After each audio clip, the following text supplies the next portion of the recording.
Right. Good morning, everybody. It's Monday, November 18th already. I feel like November has just been flying by. I am back after being gone. I appreciate everybody that filled in for me. Whether Reseller Revenue Facebook group, please get online and join us. Join our live calls. You can review all of our current content that we recorded in our Patreon group, which is free to the public until January. So you can look at any of the recordings we've done so far and in the future recordings until January. So go in and look at that content. You do not have to have a membership to do that. And there is a $1 membership that you can join just so that you get notified when things change or how things are changing. So tonight is our third boot camp. It is about processes. And I think all of us could find some benefits to processes, the keys to success being about processes and just refining the ones that work for us. So there's no right or wrong way with your processes as long as you have one that works for you. But I do think we constantly need to be refining them and making them better because as we learn, we get better. So you don't want to keep your processes the same when we could be moving ourselves forward. So that's what tonight's boot camp is at 6 o'clock Central Time tonight. Go on the event page on our Facebook page and you can register from there. Again, it's 6 o'clock Central Time tonight. All right, we're going to get kicked off here today with Monday metrics. It's good that we do that because I don't always do mine. So I see mine for the first time with you guys because every week. I'll share my screen here. All right, go into eBay anywhere that you want to go into and go into the seller hub. And I always go to the orders and you can either click orders and do this on the left-hand side, or you can use the pull down menu and go to, let's do requests and disputes first. All right, hopefully we have nothing here, but sometimes we just do, right? I mean, things come up, things happen, people have issues. So if you have anything in your requests and disputes, make sure we're taking care of it by the date they show. Do not just assume they're uploading the tracking because it was through eBay and they have it. You need to go in and refresh it. You need to have some activity in it by the deadline or you will lose. So keep track of this. Make sure you don't have anything in this.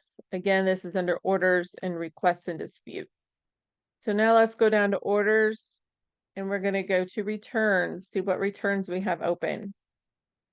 I don't have any returns open currently, but if you do, again, make sure we're handling these right away. When they ship that back and you get it, I would highly recommend opening it, processing it, and checking it out the very first day you get it back. Because I feel like there's some kind of lag with our sales and activity when we're waiting to process a return when it's back. So make sure we're handling our returns correctly. Now let's go to performance.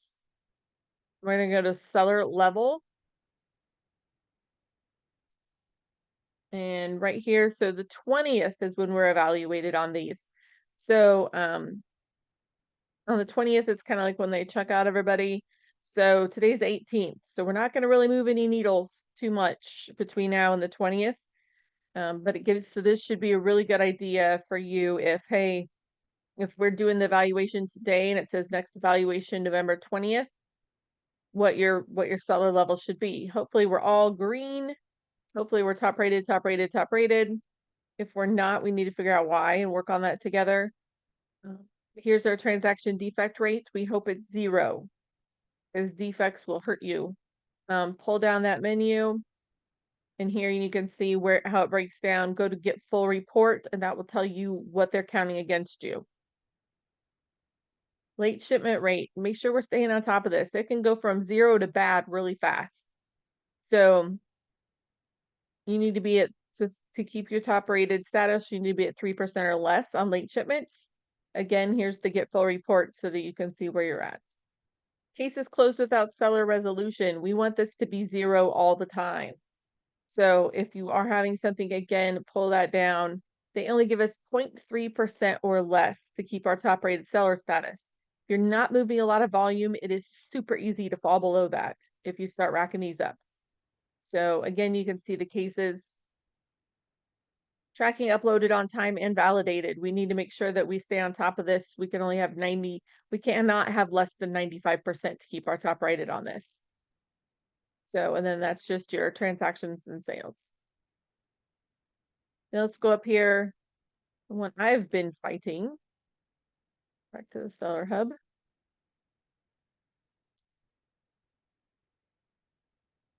And go to performance again. And now we go to service metrics.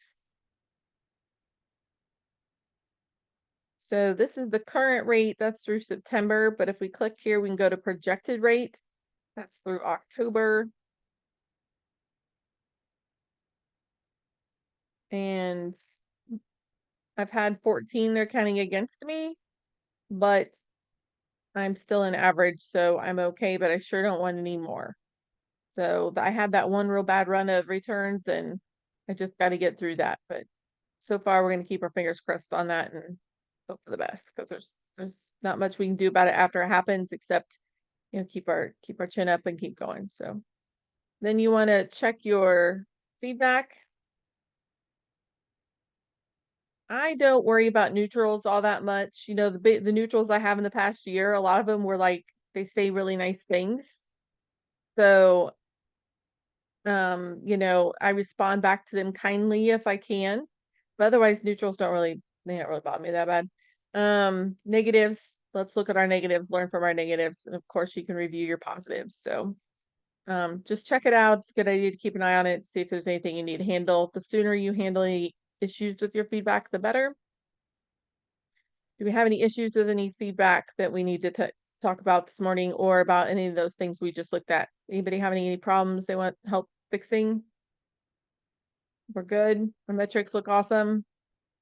Feedback looks awesome. We're doing great. All right, fantastic. So we were talking about looking over some niches, or just, which is kind of the same thing as kind of comping some things. If you does anybody have a niche they want to look at, or just to kind of, this is like for people, I get a lot of people saying, what should I sell? Well, that's a really broad question, and it's really something I cannot I can't really answer it. It's very, very broad, and you have to decide what you are going to sell. But let's use facts to decide. So I do think that it helps if you're interested in what you sell. However, like, I'm not a jewelry girl. I don't collect jewelry. I don't want jewelry. So it's not really necessary. It's just a widget to make money. However, sometimes if we find it interesting, it, you know, gets us moving. So for what, let's just find a category that you might find interesting, or you might find like, hey, that, you know, I'd like to learn more about that. Sometimes if we're already an expert in it, it works great, but you don't want to get bored either. It's really easy to get bored. So clothing is very popular because you can go in so many different directions. Shoes, jewelry, books, you could go in all different, you know, there's the glassware, you know, all sorts of stuff. But we do need to be doing research to see how or what we should be choosing. So does anybody have anything they want to do? Otherwise, I will just jump into it here and see what I can come up with on the niches. I'd like to find out about M&M's characters, if they sell well. Oh, M&M memorabilia type stuff? Yeah. I've never looked it up yet, but I have some that I could sell, so I was just curious if nobody else has one. I don't see one. So M&M, let's see how they, I bet they spell it like that. M&M collectibles. So you could type anything into the search bar, right? This is a very broad one. You can, you know, just type in however broad of an item you want, right? And then we start refining it. So I would say let's look at used, because most of us are going to find used stuff. We're not going to always find that. So that narrowed it down. Most of the stuff out there must be used, because that narrowed us down to 25,000. So that is how many M&M collectibles in that category are on the market currently in eBay, right? So you can scroll these. There's nothing wrong with looking. You can also make it so it's not looking at lots. So I'm going to do that right now. We're going to spacebar minus lots. So now that brought us down to 10,000. So these are the things that are not in the lot, listed as a lot. Doesn't mean they're not a lot, but it's not listed as one. So let's scroll down. We have it as used. First thing I'm going to do is go to solds because, people list things wonky. I don't really care unless it's sold. And then you can narrow it down by price, or you can narrow it down by format. We can narrow it down by all sorts of stuff here. When people say, what's it look like for your zip code? So this is a collectibles category. It's not going to be as useful for that. But when people say that, especially in clothes and shoes, I think it works. Vintage jewelry stuff, I don't believe it works as good. But when they say that here's the item location, right? So then we would go to within, we would hit within, and then it'll automatically, I think, use your zip code, but I can click that box and see how it pops up and says, here's update your location.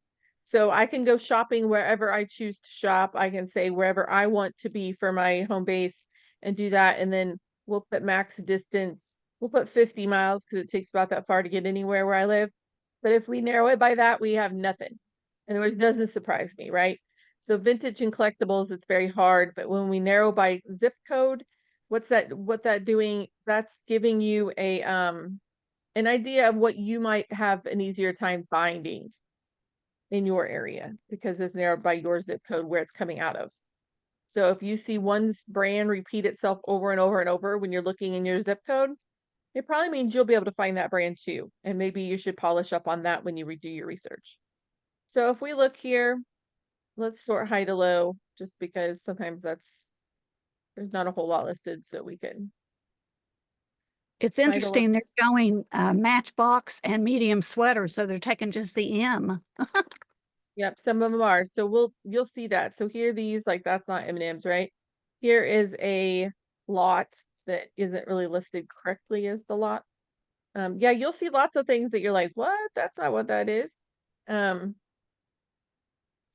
that's not an M&M character either, but boy, that's an interesting doll. Creepy doll. So yep, you'll see that in lots of things. It's going to pull up things that don't really belong. That's why we can't look at just those big overviews. We have to look up. Here's a collection lot of the 11. It's a lot, even though it says it's not. It lies. There's another lot, and it went for $80 on auction. So I would say this is not a happening category. I would say so too. This is not necessarily a category I'm like gonna jump all over. Here's a set of 9 for 59. Yep. Not looking super promising here. Yeah, but if I got rid of them, that'd be okay too. Yeah, you know what? If I was you with that, I would put them in a huge lot and I'd sell them on Facebook Marketplace. Oh, there you go. That's probably a good Would idea. sell on Facebook Marketplace, I think. Yeah, I think you're right. Jake mentioned lapel pins, and I actually have been doing a lot of lapel pin research because I got a whole bag of them. And in my opinion, lapel pins are something that's so easy just to see a big bag of them and be like, yeah, there's probably nothing good in there. I don't really need to dig through all that, right? We're just gonna go to ended recently. And it's so easy to say that. It's so easy to be like, nah, there's, what's the chances of having a really good one? But I had a lot of them that were $20 or more. And while that may not seem like a lot, if you get a huge bag of them for $5, well, that's pretty great. That's okay. Like I can sell a little bitty lapel pin for, $20. So I do still keep my minimums in place, but they are still super easy to list. And there are collectors looking for certain ones all the time. So this is just ending soonest. So this is what sold most recently, or sold recently, I guess. So you see that, like, I get that, that's $7, right? But there are people that have whole stores full of $7 and $8 lapel pins and have made it their specialty. Is that going to be my specialty? No, but like this is the Lions pin. If I get a big, huge bag of Lions pins, there are lots of times there's 10 Lions pins in there, right? And I'll make myself a little lot of Lions pins and they will sell pretty well. So these are, you know, pretty low price across the board. There's not a ton of super high dollar ones or anything. However, you know, not terrible. You know, I mean, we're close to $10 a lot. Like, look at that little Yosemite Falls one, little bitty little pin, and you can get so many of these in a bag. So we get down to the bottom here, then I'm going to go to high to low because I think you guys would be surprised. I've been really, look at that little YSL. It's a little bitty little pin, sold for 35 bucks. Do check the backs of your lapel pins. And because I deal with you know, this is just something that comes with the territory with jewelry. There are a lot of them that are 10K. A lot of them are 10K. And those little bitty pins add up real fast when you melt them down. And you take them to the buyer. So be careful, make sure you're paying attention on what's gold. There's, you know, gosh, I think we could totally find that somewhere. And you wouldn't want to accidentally put that for 99 cents to throw it in a lot, right? Are you Here's talking about lapel pins as far as like jewelry, or as far as like collectible type stuff? and it depends on, you know, somebody could wear it or they could collect it, but these are the little bitty little pins. They're not the brooches. No, I know what you're saying. I know like during the, you know, around the Olympics, they always get super popular because, you know, people are trading them on site. You know, where the Olympics are Yep. taking place at, you know, they trade them for each Hmm. country. Then each sport, you know, each sport especially may have their own pin as well. So Yep. And some people wear them and some people collect them. Like this one, geez, it's not gold. It's nothing super fancy. 1,308 bucks. So I did go through that bag that I had, and I hadn't done that in a long time because this is something you can pick up a bag of them. Sometimes they'll be mixed in with buttons. And if you know buttons, buttons can do really well. Yeah, look at these little bitty little pins. Like they're not, you know, that's 14K. Obviously, we know that that would be good. There's a Mickey Moto pearl pin. You can absolutely find a Mickey Moto pin. Yeah, Larry, we can do that. They're hit or miss sometimes. Had really good luck with them, and I've had not a, look at that little Boy Scout pin, right? I get a lot of Boy Scout pins, and I don't even give them a second glance because most of them aren't worth hardly anything. But for whatever reason, that one is the Commissioner Collar brass pin. You can hardly even see it, like the detail of it. There's just two No, pictures. and a lot of them that I have that I was looking through that because I've never taken time really to like pick through my lapel pin bags. I get them because I just don't care. I'll pick out the 10 carat and then I'm done. Well, I started picking through them and I'm like, yeah, I was just Google lensing and checking them out that way. I'm like, oh my gosh, like it's ridiculous how many of these are. Like I said, if I can list something this simple and easy for 20 bucks, I'm putting it up. Maybe I wouldn't if it was an ugly necklace or something, but for a lapel pin, they're super easy to list and they're super easy to store. So there's another Eagle Scout, Boy Scout. It's 14K. So yes, they are very little. They get lost in the mix a lot. It's so easy to get frustrated with them because when you start comping them, lots of them are going to be $5, $5, $8. I have found that the oil service industry pins do pretty well for me. And by pretty well, I mean 20 bucks or more because I mean, they're little bitty tiny pins.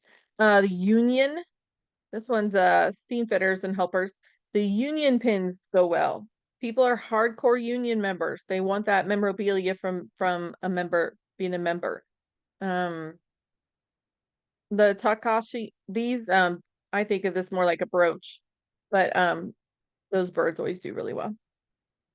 300 bucks usually, something like that, 350. Some of the Knott's Berry Farms do really well because it's defunct now. Things that don't exist anymore do well because they're just not there anymore. There's a 14K Shriner pin.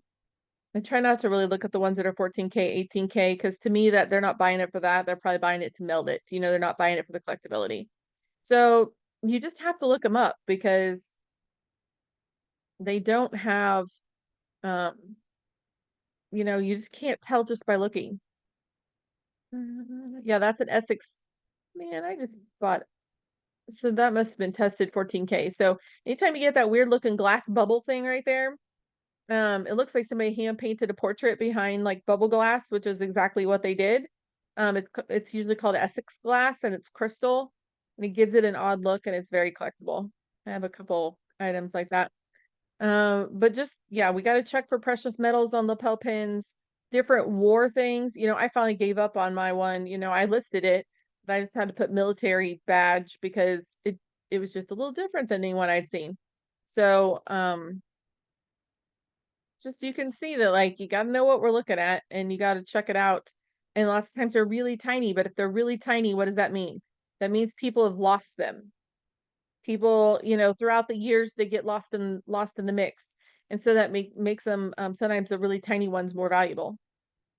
There's the Delta Sigma. So yeah, just give you kind of a look. It's a very good reminder that we need to look through these things. There's American Legion. And yeah, Larry's right. So the Masonic pins do okay. I do always look at them because they can do well. So these are ones that are supposedly not a lot, but they vary greatly. If you can identify the chapter, like this is a demole, you can tell that by the DLM there. You can narrow it down to what I feel like it attracts the specific buyer better, but you will also get the traffic from the Masonic just in general. There's a lot of 3 of the early Knights of Templar, that's $100.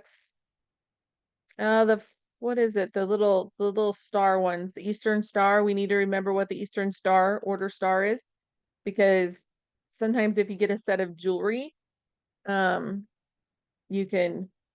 Yeah, Larry did good. Were they gold or were they just for the collectability, Larry? They were not for the gold, but they were precious.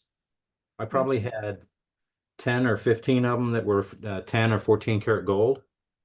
And a whole bunch with diamonds. A lot of them have some small little diamonds. So I think they were probably buying them for the feature aspect, for the item, not the gold. And then there were a whole bunch of just 10 karat ones with nothing. And I lotted all those up and they sold real fast. I probably underpriced. What makes you think they weren't buying them for the gold? Because they were paying more than the going rate for gold. So like each lapel pin, like one of these smaller ones that we're seeing here, if I take that to my gold buyer, if that was gold, I'd get like $65. Yeah, maybe that is what they were paying, but That's what they were paying for. but I in that bag were probably 25, and it's probably, I don't know, 10 of them were really nice and sold for 50 to $100 each.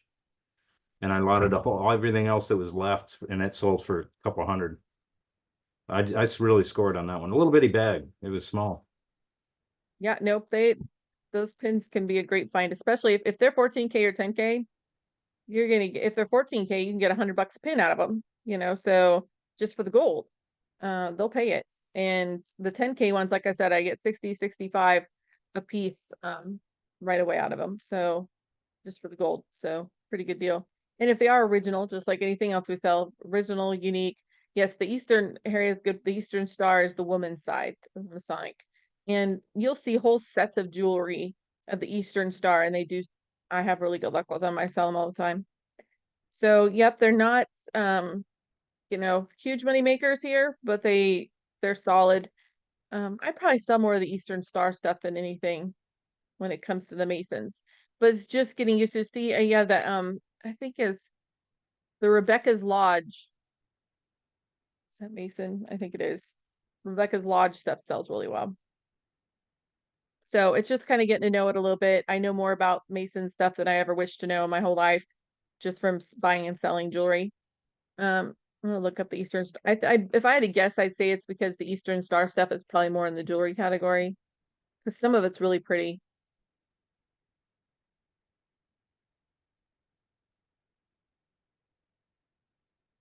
Oh, it's really pretty.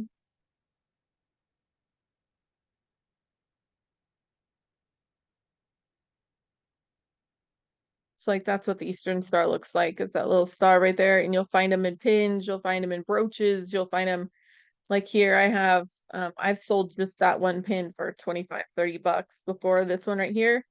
If you have like a pin and a set of earrings, I wouldn't be afraid to price them at 40, 50 bucks just for that.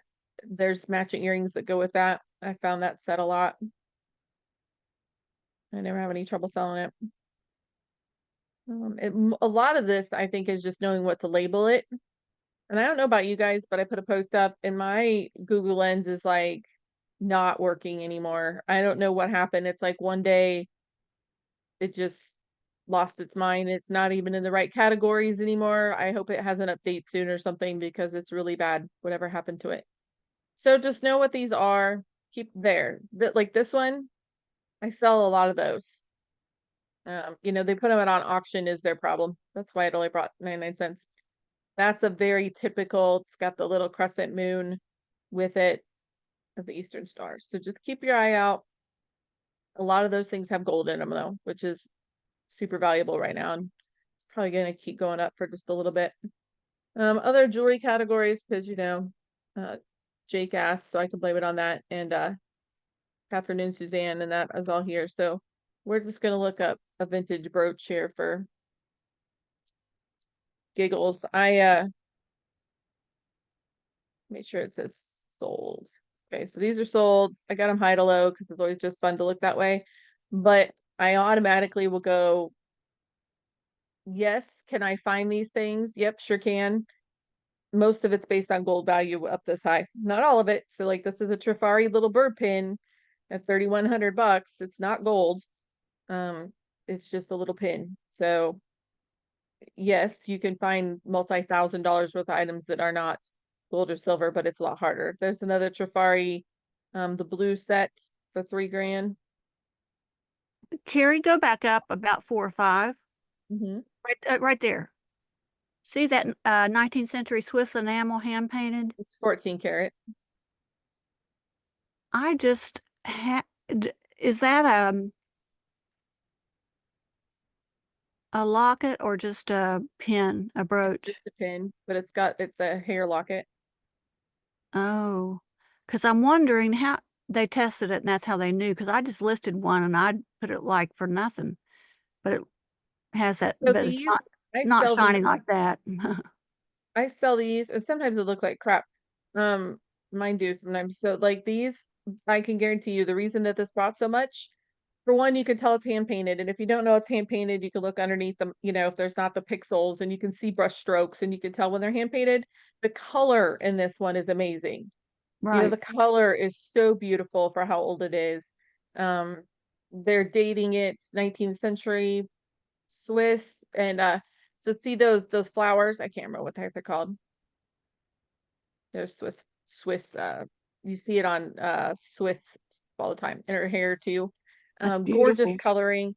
14 karat gold. Of course, they must have tested it, and it has the hair work in the back.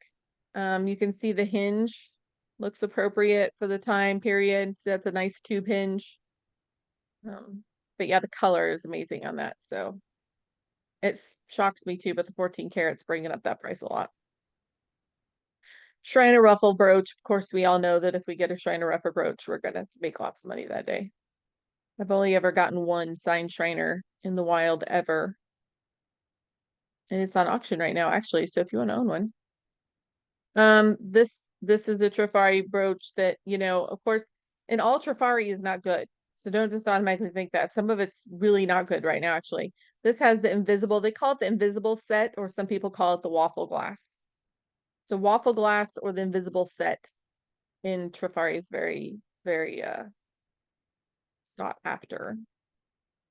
There's the one. I think that's on the cover of Carolyn. It's a jewelry book, costume jewelry book. The invisible set. So I do this every day, guys, every day. So I'm not trying to figure out how to niche down at this point. Obviously I'm niche down, but every day I'm going through my solds. Lots of times I'll just like zoom right through this first part because I trust that I probably would know a $4,000 one if I saw it. Maybe not, but probably. So I'll go automatically lots of times to like page 3 because this is probably more in my expectations of things I need to see or things I might not know. Like this is a nice boucher, also not gold or silver, 1,400 bucks. Some bouchers are really good. Some bouchers aren't worth hardly anything. So, I just like to get these things in my head and in my mind because there are lots of things I pick up. Um, I'll wait till the auction's over, but there's an auction going right now. I never even would have known what it was, but I'd seen it in my research. Like it looks, I never would have thought to pick it up. So I just scroll. I just want to see these items because if you see them enough and you scroll in the solds in your category every single day, you know, you're gonna start, your mind just picks up the stuff like, oh, I remember that. And maybe you won't be able to price it right off, but you'll remember that it was good. Or that, hey, I need to go learn more about that. Like that beetle right there. Like maybe I wouldn't know to pick up that Safari beetle. And so if I'm scrolling and it's in a price category that, you know, I'm likely to find, I'm going to go and research that brand if I've never heard of it. So that's how I did learn about Panino. So Panino stuff's the same. A lot of it's in the $100 range. Some of it's less. You know, here's a $1,250 one. Why is that $1,250? I can tell you right now, it's because it's one of the earlier Paninos. So Paninos are not all created equal. This one's a real early work. You can just tell by the setting. You can tell by the beautiful, beautiful stones. And we should see a signature at the bottom in the leaf. Yep, there we go. So Panino, lots of times the Panino part rubs off and you have to kind of guess and you figure it out. But the early Paninos are all sterling also. So really nice work. Lots of times they get weird discoloration in the back, and this one doesn't really have too much. So it's just knowing what you're looking for. But if I see that enough and it keeps popping up at me, I'm going to be like, I need to watch that. So if I was going to maybe sell in the jewelry category though, and I've never sold in jewelry before, then I'm going to go up to brooch vintage and I'm going to search it if I want to get into brooches. And I'm going to go to ended recently. That's going to show me what a day in the life of selling brooches looks like on eBay, right? A more realistic guide. So this is what I would use if I was just looking at a niche to sell in. Harry says, and many times when I learn about a new brand, I keep seeing it. It's amazing how many appear once you know. Oh, absolutely. It's like I become a magnet. I do that. I say that all the time when I do jewelry calls. It's like all of a sudden now I find this stuff. Well, it was always there. I just didn't know to look. I just didn't know to see it. So I would just be scrolling down. This is what's done most recently. And, you know, depending on what niche you're looking at, we can look at shoes, we can look at bags, we can look at whatever. I'm going to be scrolling down and I'm going to be like, for one, I would want to know like, well, what are people paying for these, right? What's my cost of goods going to be in this category? Because some of these prices look pretty good, but what if my cost of goods is going to be 10 bucks, 15 bucks, you know? How long is it going to take me to be able to figure this out? So you just kind of go through a category you're interested in. And then if I was going to go into jewelry, then I'd look at necklaces, I'd look up bracelets, I'd look up rings. Again, paying attention to brands. Is this a brand heavy category? Is this a more based on, you know, aesthetics or what it looks like? I'd say jewelry is a pretty good mix of both. I sold a pair of little bitty rhinestone earrings yesterday, I think it was, for 35 bucks. Didn't have a name brand on it. It was super old. I'm not even sure. I was like, I can't believe I priced it that high, but they were really beautiful earrings. So I had to let them speak for themselves. Like that probably should have brought more money. So you just kind of got to scroll through the different categories that you're interested in and be realistic about it. Because you also have to remember, are you going to be able to pull off the good prices right off the bat? Are you going to know what to pick up right off the bat? Do you know where to find this stuff? Right? So that's when, if I was in a category that wasn't vintage, so this one's going to be skewed, but there are a few big sellers in Iowa. I'm going to go to hit my zip code, right? And I want to see what's coming out of the zip codes. Hey, look, it's all me, right? So not super helpful. Like, oh, these are all my sales. So you know, and even those, I was gonna say I don't sell things for $3. That wasn't me. That wasn't me either. So, wow, somebody's selling. Oh, I know who that is. I know who that is. They live about 15 minutes from me. So if you just scroll down, you're gonna see like, okay, like it's not looking good, guys. If you do a zip code call for jewelry where I live, right? It's not looking great. But maybe you live in a really high populated area or in an older area or whatever, and you're gonna be able to knock it out of the park, right? So if you're looking at me, you know, if you're looking at my areas and looking for things that aren't me, jewelry's looking a little rough. And jewelry is kind of rough anyway, because while I would love to say I only list things that are going to sell for $20 and more, then I would say I would probably be out of business. So I have to balance that, right? My business model is I do sell things that end up the selling prices under $20, but then I try to balance it out with $300 and $400 items every once in a while, or over $100 items. So they all balance out. And like little bitty, little tiny, this pin is so tiny. Like it's tiny, tiny. I just shipped it this morning. Is it worth my trouble selling for 1901? I don't know. Maybe not. But you know, I probably have $1 into it, if that. So let's look at something different. Like let's just look at purses as a broad range. Let's do purses and handbags. And then we'll go to used, because otherwise it's gonna skew it.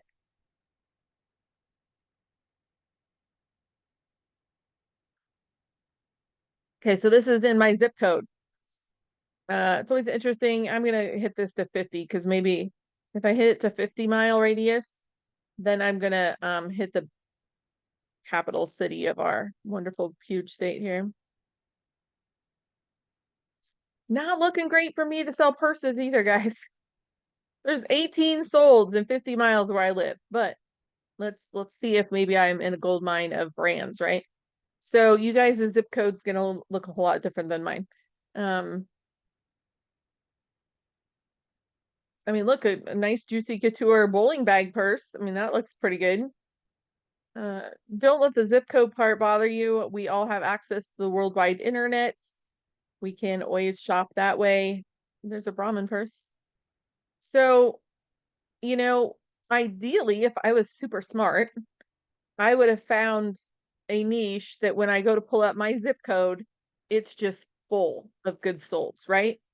Ideally, that's what we're looking for. And I think in clothing and shoes, see if there's any big shoe sellers around here. I'm telling you guys, you know, I've heard lots of YouTubers and stuff say, quit saying that just the big cities have the great places to source in, because people aren't at my bins fighting over this stuff. They're just not. So it looks like shoes look a little bit better for me in the 50-mile radius. So this is a good example, right? So there's 2,200 solds in shoes within 50 miles where I live. So if I was going to maybe go sell shoes, then I would start scrolling and I would start looking for the same brands to repeat themselves, right? So I would just scroll. Red Bottom must be a brand. There's some Nikes, Nike. You also have to remember there's certain brands that are going to sell well just because those brands sell well. Brooks, Red Grasshopper. bottoms are like $2,000 high heels. Really? Yeah. Yeah, I would have no idea. I have one pair of high heels and they're Crocs brand. Oh my God. And they're black, so they go with anything. I think my high heel wearing days are over with my latest foot issues anyway. So you're just gonna keep scrolling and you're gonna look to see, do I see a certain brands that are just really popping out that maybe Iowa has more than anything? There's a whole bunch of Nikes. Maybe there's Nikes everywhere. I'm not really sure. Nikes and Adidas seem to be popping up the most here. But that's how you do those searches when you're looking to see what you should niche down to, because you want to pull it up and see a lot, because that means they're there in your area. That means they're available to you to go buy. I bet if we type in coats, I bet we will see in my zip code. I bet we will see some farm gear. So not terrible. Carhartt up at the top. There's a puffer coat. So people got coats for sale around here. See, to me, there's no freaking way I'm gonna mess with a dang blazer, trying to get it clean and looking nice and photographing it and then trying to fit it in a mailer or whatever and mail it when I could easily come up with a $20 or $30 brooch. Duluth. Oh, a Hy-Vee grocery store coat. Look at that. Size small even for $30. Since you're in the land of plenty, I figured that stuff like Carhartt would just be it's Mhm. just be pouring out of it. It's just laying on the side of the road. There's so much of it. There's quite a bit of it, but they do price it. I mean, we've seen a couple here, but here's a brand new one for $95. I would say at the bins though, I never really noticed a whole bunch of Carhartt. I don't know if that's because they probably send it online. So yeah, not a whole ton of it. I mean, that's not sticking out to me if I didn't know my area. So, I've seen a lot of Lands End. There's nice Pendleton. And that's what it takes to find the right niche for you. It's just going through this and bringing up your zip code because it makes it so much easier. Look at that mink coat. $800. It makes it so much easier if you are finding things, if you're selling something that's easy to find. That doesn't mean you can't sell things that we have to order or whatever. Like I'm not sourcing most of my jewelry in Iowa. But it makes it easier. And this is most recent sold, so let's see what that does for high to low around here. Coats.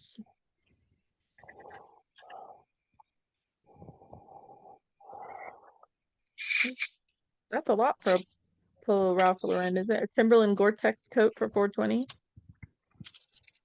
Also pay attention if you're trying to like, okay, maybe I'm thinking about playing the game in this niche. Make sure you're looking, like you'll see lots of times the same stores popping up over and over and over. So either they're, hitting the bins all the time, they're finding the stuff, there's a Carhartt, or sometimes they have a different source. They're getting a lot of stuff shipped to them. So checking out somebody's store that's popping up a lot. There's an old Carhartt. There's Eileen Fisher. I can tell you I don't even know where you go to buy Eileen Fisher. Like it's definitely not. There's another Carhartts. There are quite a few Carhartts. There's another one for 200 in the top when you sort high to low. I love fur coats and I know that they're very controversial or whatever, but the animal's already dead. So it might as well look nice on me type of thing. I mean, I'm not really a fur coat. Like I'm not really wearing one, but I'd be afraid to wear one out in public because I'd be afraid somebody like throw something on me or something. Carrie, I just tell people it's fake. Yeah, I'd be like, it's fake. Yeah. So anyway, just that's how we look for our niches. And I think it's just, I really do wish that I could find some more in my area, but I've made my bed, so now I got to figure it out. And I didn't really know how to do this before, right? Although I still don't think it could have convinced me to sell clothes or anything because it's just really not my deal. But there's another vintage Carhartt. There's a lot more suit coats than I would have thought for around here, but all right, guys, that's what I had today anyway. I'm gonna go and wrap up the recording part. If you want to join us tonight at boot camp, 6 o'clock Central Time, talk about our processes, and if you want to join any of our calls or look at any of our previously recorded stuff, it is on Patreon and it's available to the public right now until January. And our Facebook group is Reseller Revenue Facebook group.